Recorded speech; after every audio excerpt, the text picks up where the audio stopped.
Hello everyone, मेरा नाम है आशीष और आपका स्वागत है मेरे चैनल एग्ज़ाम इंट्रो में। आज हम बात करेंगे आरबीआई ऑफिस अटेंडेंट के रिज़ल्ट के बारे में, उसके कट ऑफ के बारे में, सेक्शनल कट ऑफ के बारे में। जिस मेरे से थोड़ी मिस्टेक हो गई थी लास्ट वीडियो में, सो उसमें मिस्टेक को जल्दी मैं चाहता था कि उसको सुधारूं और उस चीज़ को मैं आपको इन्फॉर्म करूं।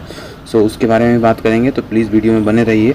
और अगर वीडियो पसंद आता है तो प्लीज़ चैनल को सब्सक्राइब कीजिएगा, वीडियो को लाइक कीजिएगा और जितना हो सके उतना शेयर कीजिएगा। देखिए, रिजल्ट डेट बहुत ही करीब है, उसके बारे में हम जानेंगे, बात करेंगे वीडियो में। सो प्लीज़ बने रहिएगा। सो आइए सबसे पहले देखते हैं इसमें टोटल जो सीट था वो 841 था। अब 841 था, इसमें अगर आपका दो चीज़ें होती हैं। अगर एलपीटी होता है तो उस कंडीशन में आपको 2 गुना के आसपास रिजल्ट होता है, ठीक है। 2 टाइम्स या 3 टाइम्स आप जो भी है वो रिजल्ट होता है। लेकिन जब फाइनल डीवी होता है ना, डीवी के लिए 1.5 टाइम्स ही लिया जाता है, याद रखिएगा इसको। मोस्टली 1.5 या 1.6 आप समझ सकते हैं, इसी के आसपास वेरी करता है जो कि फाइनल डीवी के लिए, ठीक है। तो ये मैंने आपको कंडीशन बता दी है, तो ये चीज़ें होंगी। इसी कारण से सीटों की संख्या मैं आपको दिखाता हूँ। उसके बाद हम देखते हैं 120 नंबर का पेपर था, 120 क्वेश्चंस थे, उसमें 90 मिनट्स का टाइम था, 1.5 घंटे का टाइम था। और उसमें आप ये भी देख सकते हैं कि यहाँ पे बोला गया there will be negative marking था। उसमें 1/4 था, 1/4 था नेगेटिव मार्किंग। तो इसमें आपको क्लियर होना चाहिए। जो एलपीटी था वो क्वालिफाइंग इन नेचर है, ये भी आप समझ लीजिएगा। अब अगर हम सेक्शनल कट ऑफ की बात करें तो लास्ट वीडियो में से एक गलती हो गई थी कि मैंने उसमें बोल दिया सेक्शनल कट ऑफ नहीं है। नहीं, उसमें सेक्शनल कट ऑफ है। सो आई थिंक मैं अपने सब्सक्राइबर्स का और मैं अपने फैमिली मेम्बर्स का और जो भी लोग देखते हैं उन्होंने हमें कमेंट किया और हमें बताया। और देखिए, गलतियाँ तो होती हैं, गलतियों को इम्प्रूव करना चाहिए, गलतियों को सुधारना चाहिए। तो मैंने उस गलती को सुधारा, मैंने माना कि हाँ मेरे फर्स्ट टाइम ऐसा मिस्टेक हो गया है कि मैंने आपको ये गलत इन्फॉर्मेशन दे दी कि सेक्शनल कट ऑफ नहीं है। इसमें सेक्शनल कट ऑफ है। और सेक्शनल कट ऑफ में ऐसा है कि देखिए, मैंने लास्ट टाइम भी आपको शायद आई थिंक एक वीडियो पहले भी जब मैंने बताया था आपको रीजनिंग के बारे में बताया था, उसमें भी बोला था सेक्शनल कट ऑफ है। लेकिन लास्ट वीडियो में मेरे से शायद मिस माइंड हो गया था कि मैंने आपको ये बोल दिया कि सेक्शनल कट ऑफ नहीं है। सो थोड़ा सा मुझे उस गलती के लिए मैं माफ़ी चाहूँगा आपसे। So please forgive me for that mistake. So I think मुझे अब आगे जो चीज़ें हैं उनको इम्प्रूव करना चाहिए। उसमें देखिए, रीजनिंग का है जो 30 क्वेश्चन थे, अगर उसमें हम मानते हैं कि 24 क्वेश्चन बच्चे ऑन एन एवरेज अटैम्प्ट करते हैं, उसमें गेस मार्क जो होता है वो 2 से 3 मार्क नंबर का, 2 से 3 क्वेश्चंस का होता है। तो यानी ओवरऑल जो स्कोर होता है उसमें 21 से 20 के बीच में रीजनिंग में होता ही होता है, ठीक है। तो ये आप माइंड में बिल्कुल मेकअप करके रखिएगा। 21 नहीं, यहाँ पे 22 भी हो, 22 के आसपास हो जाता है। और जो मिनिमम होता है वो 20 के आसपास होता है। अगर हम जनरल अवेयरनेस की बात करें तो यहाँ पे एक दिखने वाली बातें हैं कि 30 क्वेश्चंस हैं, उसमें 22 से 26 के बीच में अटैम्प्ट करते हैं ऑन एन एवरेज, ठीक है। लेकिन यहाँ पे 4 से 6 के बीच में गलत हो जाता है। तो यहाँ जो ओवरऑल आपको नंबर निकल जाता है ना, ये 19 के आसपास होता है, ठीक है। 19 भी आ जाता है बहुत सारे बच्चों का, अब मैक्सिमम बच्चों का। और जो ये कट ऑफ देंगे वो उतना ही देंगे कि 19 के आसपास ही जो होगा, क्योंकि उतना जीके के लिए बहुत ज़्यादा हो जाता है। सो प्लीज़ आप इसके लिए रिलाई कर सकते हैं, इसलिए समझ सकते हैं कि 19 जो ऑन एवरेज आपका जीके के लिए बहुत हो जाता है, ठीक है। अब हम बात करते हैं इंग्लिश लैंग्वेज का। 30 क्वेश्चंस थे उसमें, और 23 से 27 के बीच बच्चों ने अटैम्प्ट किए थे ऑन एन एवरेज। और उसका जो गेस मार्क्स था वो 3 से 5 के बीच अगर हम मानते हैं, ठीक है। तो कुछ गेस में सही हो जाते हैं, कुछ गलत हो जाते हैं। तो उस कंडीशन में आपका जो बन रहा था वहाँ पे 19 से 26 के बीच में आपका स्कोर बनता, ठीक है। अब हम बात करते हैं न्यूमेरिकल एबिलिटी, जो कि एप्टीट्यूड होता है। उसमें 30 क्वेश्चंस थे और आंसर्स जो था 22 से 26 के बीच में ऑन एन एवरेज बच्चों ने किया है।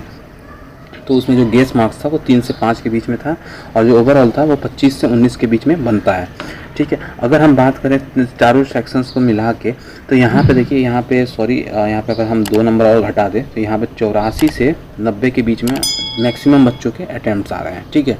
तो इसमें मतलब नंबर आ रहे हैं और आपके कट छट के जो भी नंबर बन रहे हैं वो इतने बन रहे हैं जनरल कैटेगरी से। हम जनरल कैटेगरी का स्कोर कार्ड देख रहे हैं, ठीक है। और मतलब आप ये देखिएगा कि अब जो कट ऑफ बना हुआ है इसमें वो उसी हिसाब से बना हुआ है कि जो जनरल कैटेगरी का कितना जाएगा, और उसका SC ST और OBC सबका बारी से बारी दिया हुआ है।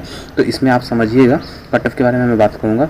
जनरल से अगर बात करते तो 89 to 93 के बीच में रहेगा। देखिए, कल भी एक रिज़ल्ट आया है MP हाई कोर्ट का, वो जाइए और आप वहाँ पे देखिए, और हमारे चैनल का जो कट ऑफ है उसको देखिए, बिल्कुल एज इट इज़ वहाँ कट ऑफ को लगता है सिर्फ जेरोक्स कॉपी करके उतार दिया गया है।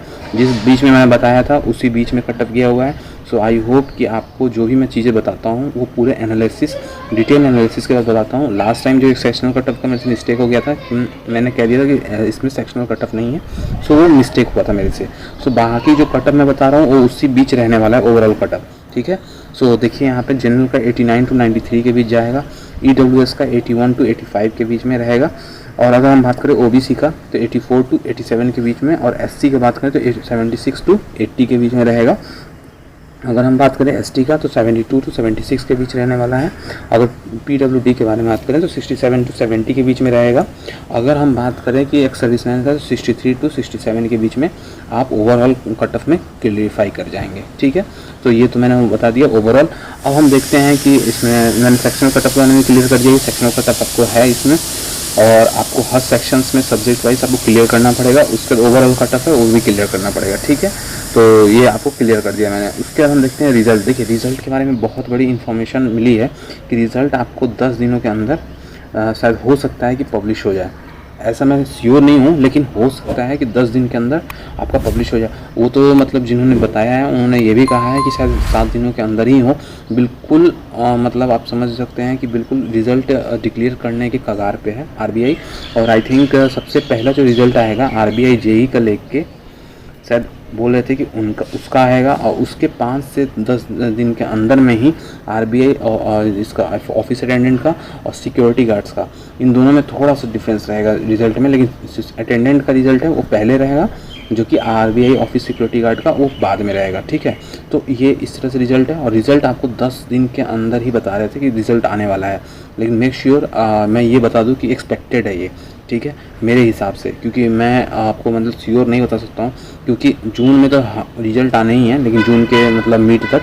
लेकिन आपको 10 दिन आई थिंक मेरे हिसाब से तो 15 दिन का होना चाहिए था, लेकिन अगर वो 10 दिन बोला, क्योंकि RBI JEE का रिजल्ट पहले आएगा इसमें, ठीक है। उसके बाद ही जो रिज़ल्ट है किसी और का, जो बाकी पोस्ट है उनका निकल पाएगा। सो आई होप कि आपको सब कुछ समझ में आया होगा। कोई भी डाउट होता है तो प्लीज़ कमेंट बॉक्स में पूछिएगा, और अगर आपको वीडियो अच्छा लगता है तो प्लीज़ उसको शेयर भी कीजिएगा और चैनल को सब्सक्राइब भी कीजिएगा। और सबसे पहली बात कि आप 10 दिन के अंदर आपका जब रिज़ल्ट आ जाता है तो उस कंडीशन में आपको LPT की थोड़ी सी तैयारी कर लेनी चाहिए, ठीक है। अगर आपने डाला है किसी जगह से और वहाँ पे लैंग्वेज, लोकल लैंग्वेज बोला गया है, तो वहाँ पे थोड़ा सा प्रिपरेशन कर लीजिए। क्वालिफाइंग इन नेचर है, ज़्यादा हार्ड नहीं होता है, सिंपल सा चीज़ें पूछते हैं। सो प्लीज़ आप उसको क्लियर कर लीजिएगा ईजिली। सो प्लीज़ बने रहिए हमारे साथ। अगर कोई भी जानकारी मिलती है हम आपके साथ साझा करेंगे। सो मिलते हैं नेक्स्ट वीडियो में। आज के लिए इतना ही। Thank you, have a nice day, जय हिंद।